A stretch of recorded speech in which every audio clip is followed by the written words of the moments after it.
Assalamualaikum warahmatullahi wabarakatuh. Alhamdulillah, Allahumma sholli ala Rasulillah.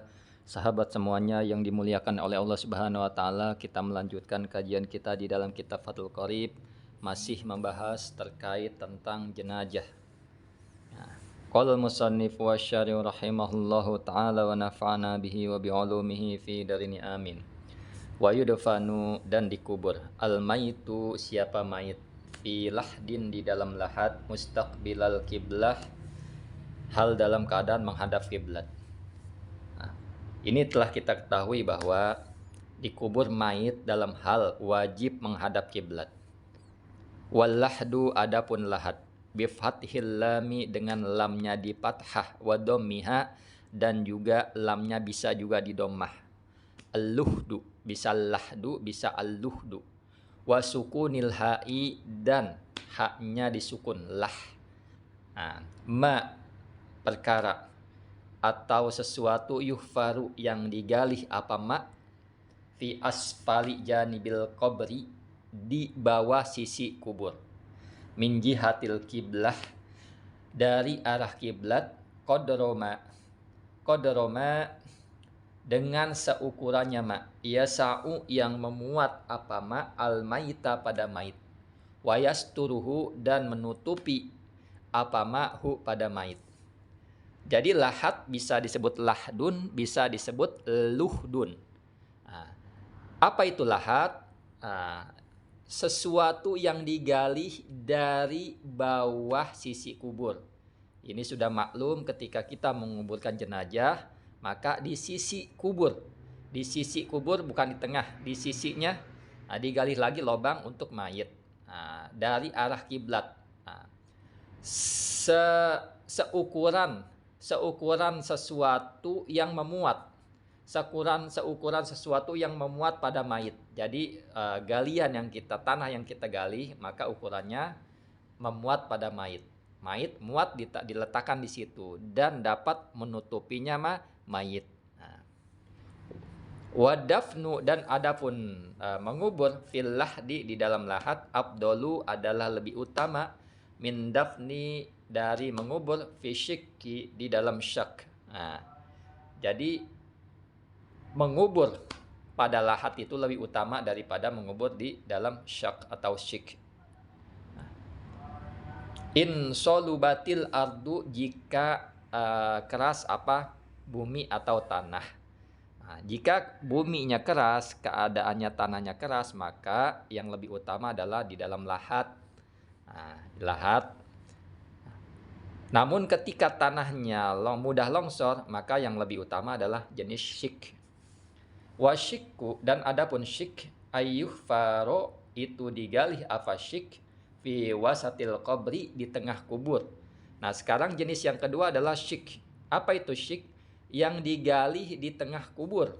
Kan nahri seperti selokan, seperti sungai atau kobangan air, selokan. Wayubna janibahu dan dibangun akan dua sisinya kubur. Jadi digali dan dibangun. Wayudaul maitu dan diletakkan apa mait bainahuma di antara keduanya sisi. Wayuskofu dan diatapi alaihi dan diatafi apa alaihi atasnya mait bila banin dengan bata wanahwihi dan selainnya bata. Jadi sak ini sesuatu yang digali di tengah kubur seperti selokan air, genangan air, atau seperti sungai atau genangan air, selokan air dan dibangun dua sisinya. Jadi digali di tengah-tengah, kemudian mayit diletakkan di antara keduanya dan diatapi. Nah, diatapi atasnya mayit dikasih atap dengan bata atau sesuatu yang serupa dengan bata dan diletakkan wa yudau al maitu dan diletakkan akan mayit inda muakhiril qabri di sisinya atau di belakangnya bagian kaki kubur.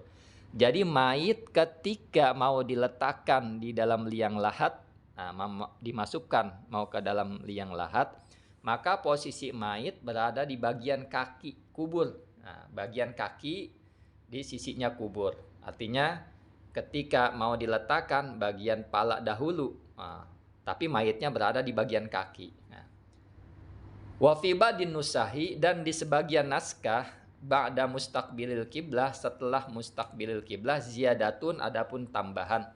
Wahia, adapun ziyadah, wa yusallu, dan dikeluarkan atau dicabut dengan pelan-pelan, min qibali roksihi, dari arah kepalanya.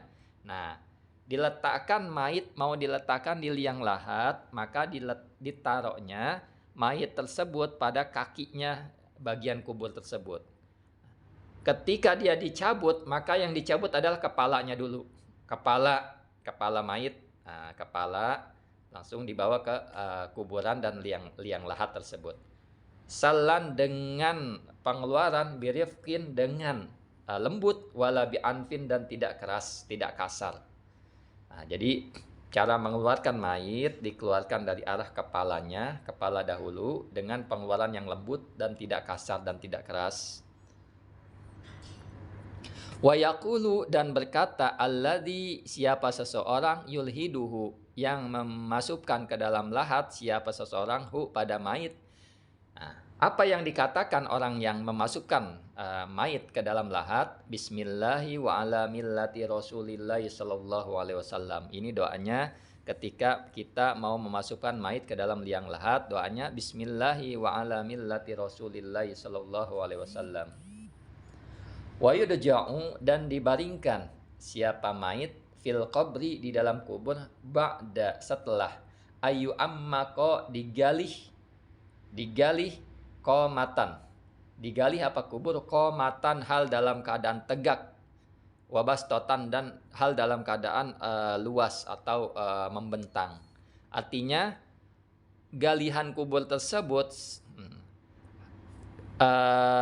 setinggi orang biasa, dan melambaikan tangan ke atas. Nah itu. Wabastotan, dan membentang seukuran memuat pada mayit. Wa yakunu al-idja'u, dan ada apa ad-ija, berbaring, mustaqbilal kiblah, adalah menghadap kiblat. Jadi membaringkan mayit, mayit miring menghadap kiblat. Ala jambihi, atas sisinya mayit, al aimani, yang kanan, apa jambihi. Jadi dimiringkan atas sisi kanannya mayit menghadap kiblat. Falau dufina, apabila dikubur apa mayit, mustadbirul kiblah, hal dalam keadaan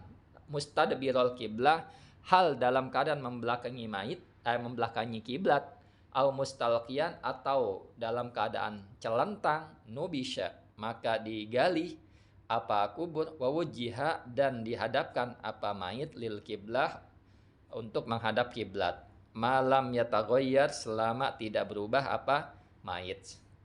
Jadi mayit ini baringannya menghadap kiblat atas sisi kanannya mayit. Kalau seandainya ada orang mengubur dengan tidak menghadap kiblat, artinya membelakangi kiblat, atau dia mengubur orang tersebut dengan keadaan celentang, maka wajib digali kembali dan dihadapkan mayit tersebut ke arah kiblat selama mayit tersebut tidak berubah bentuknya, tidak hancur dan sebagainya. Apalagi baru dikubur, maka gali kembali, hadapkan ke arah kiblat. Wa yustahu al-qabru, dan diratakan apa kubur, wala yusannamu, dan tidak ditinggikan seperti punuk unta yang berlebihan. Nah, tidak diratakan apa kubur dan tidak ditinggikan, wala yubna alaihi, dan tidak dibangun alaihi, atasnya kubur, wala yujassasu, dan tidak dikapur. Maksudnya yukrahu, dimakruhkan, tajsisuhu, apa mengapurnya kubur, bil jissi, dengan kapur, wahwa, adapun jis, an-nuratu, adalah kapur, al-musammatu, yang dinamakan apa nuroh, bil jiri, dengan gamping. Jadi kubur itu seyogyanya diratakan dan tidak ditinggikan, apalagi dibangun, dan makruh untuk dikapur. Dikapur. Maka apalagi di pemakaman umum, tanah wakaf, maka tidak boleh. Maka ketika orang meninggikan semena-mena, maka harus dibongkar paksa. Nggak boleh, kecuali tanah sendiri atau penguburan pribadi, ini tidak masalah. Tapi jika pemakaman umum, tanah wakaf apalagi, maka ini tidak boleh. mengganggu yang lain. Wala ba'sa, dan tidak mengapa bil bukai, dengan menangis alal maiti, atas mait. Maksudnya adalah ya juzu, boleh, al buka'u, apa menangis, alaihi, atasnya mait, qoblal mauti, sebelum meninggal, wa ba'dahu, dan setelah meninggal. Tidak mengapa kita menangis atas mait, artinya boleh kita menangis atas mait, baik mait itu sebelum meninggal atau sesudah meninggal. Watarkuhu, dan adapun meninggalnya nangis, aula, adalah lebih utama. Ketika kita dapat menahan nangis atau tidak menangis, maka ini lebih utama. Tapi boleh kita menangis. Wayakunu, dan ada albuka'u, apa menangis, alaihi, atasnya mait, min ghairi nauhin, dari selain menangis histeris. Rofi sautin, maksudnya mengangkat suaranya, menangis histeris, bin nadmi, tanpa meratap. Jadi yang nggak boleh adalah menangis histeris, meratap, dan sebagainya. Kalau menangis biasa, maka ini dibolehkan. Nabi juga menangis tatkala anaknya Ibrahim meninggal dunia. Jadi menangis biasa tidak apa-apa, tidak mengapa. Wala syaki saubin, dan tidak merobek saub pakaian. Wa fi badin nusahi, dan di sebagian naskah. Nah, di sebagian naskah adalah jaibun, adalah adapun jaib, jadi kantong. Jadi di sebagian naskah wala syaki zaibin, di sebagian naskah. Nah, badala saubin, hal dalam keadaan mengganti saub, lapat saub diganti dengan jaib. Wal jaibu, adapun jaib, lapan jaib ini taukul komisi, adalah kerah baju. Jadi tidak boleh meratap, tidak boleh menangis histeris, yang boleh menangis biasa. Nah, dan tidak boleh merobek pakaian, juga tidak boleh merobek kantong, baju, dan sebagainya, atau mengacak-acak rambut, tidak boleh. Wa yu'azza, dan di takjiyahi ahluhu, siapa keluarganya mait, al maiti, maksudnya keluarganya mait, sogiruhum, adalah kecilnya mereka, wa kabiruhum, yaitu besarnya mereka, zakaruhum, yaitu laki-lakinya mereka, wa unsahum, dan perempuannya mereka. Illa syabata, kecuali pemuda, wanita masih muda, artinya pemuda wanita, apalagi yang cantik. Fala ya'izu, maka tidak mentakjiah siapa orang pada syabah, illa maharimuha, kecuali siapa mahramnya syabah. Jadi disunahkan kita bertakjiah kepada keluarganya mayit, sekecilnya mereka, diantara mereka, besarnya mereka, laki-lakinya mereka, perempuannya mereka, kecuali pemuda, perempuan muda, tidak boleh kita mentakjiahi pada perempuan tersebut kecuali mahram-mahramnya yang mentakjiahi perempuan tersebut.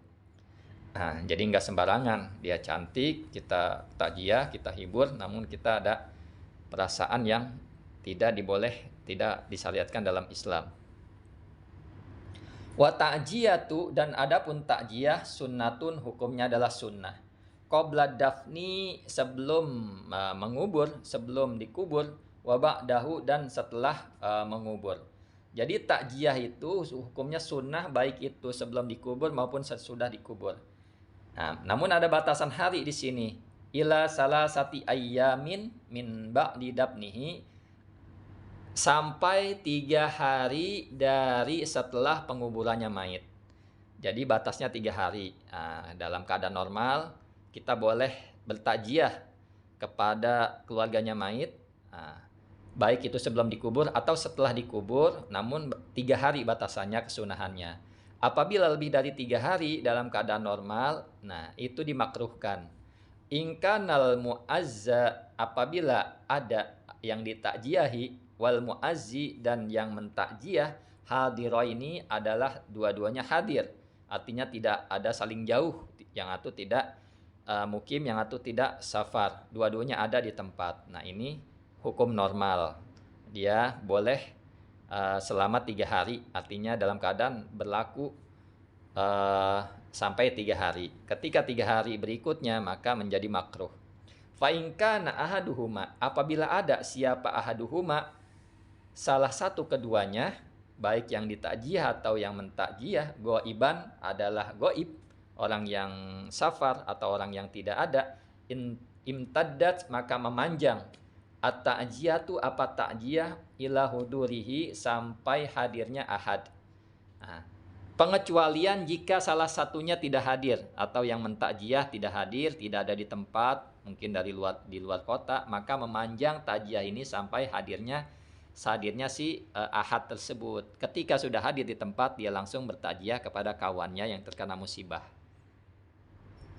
Wa ta'jiyatu dan adapun takjiyah lugotan secara bahasa tasliyatu adalah menghibur liman kepada orang usiba yang ditimpa musibah siapaman biman dengan orang yaizu yang menyayangi siapaman alaihi atasnya orang yang terkena musibah. Jadi secara bahasa takjiyah itu menghibur kepada orang yang ditimpa musibah dengan orang yang menyayangi atau menghibur atau mengasihi kepada orang yang ditimpa musibah tersebut. Kita punya kawan, kita sangat cinta kepada ia karena ia ditimpa musibah, kita datangi dia sebagai bentuk penghibur.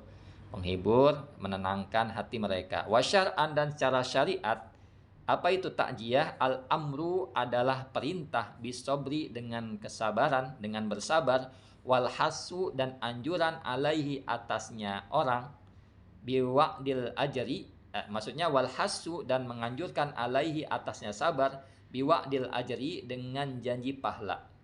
Jadi bukan hanya perintah untuk bersabar, tapi menganjurkan atasnya sabar tersebut, atasnya orang untuk bersabar dengan janji pahala dari Allah Subhanahu wa taala.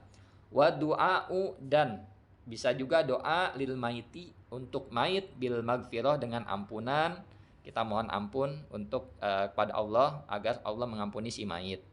Walil musobi dan bagi orang yang ditimpa musibah bijabril musibati dengan mengganti apa musibah. Nah, jadi banyak nih. Nah, ketika kita mendatangi saudara kita yang ditimpa musibah, kita harus memerintahkan dengan bersabar, menganjurkan untuk menjalani sabar tersebut dan mengatakan akan janji pahala dari Allah yang besar atas musibah ini. Dan juga kita berdoa untuk mayit. Ketika kita takjiyah, pasti kita berdoa untuk mayit dengan ampunan, memohon ampun kepada Allah. Dan si musibah kita menenangkan hatinya agar Allah, atau mendoakan agar Allah mengganti yang lebih baik dari musibah tersebut. Wala yudfanu dan tidak dikubur isnani apa dua orang fi qabrin wahidin di kubur yang satu illa lihajatin kecuali karena hajat. Apa hajatnya? Qadaikil ardi seperti sempitnya bumi atau tanah, wa qaswatil mauta dan seperti banyaknya orang yang meninggal. Jadi tidak boleh kita menguburkan dalam satu kuburan, satu liang lahat, kecuali ada hajat. Apa hajatnya? Sempitnya tanah, sempitnya bumi, artinya sudah sempit. Nah, dan banyaknya orang yang meninggal. Bisa jadi pemakamannya sempit sekali, kita tidak ada tanah yang lain, maka boleh kita mengubur dua jenazah sekaligus atau beberapa jenazah, atau seperti banyak orang yang mati, maka boleh kita menguburkan lebih dari satu. Wallahu a'lam bishawab. Assalamualaikum warahmatullahi wabarakatuh.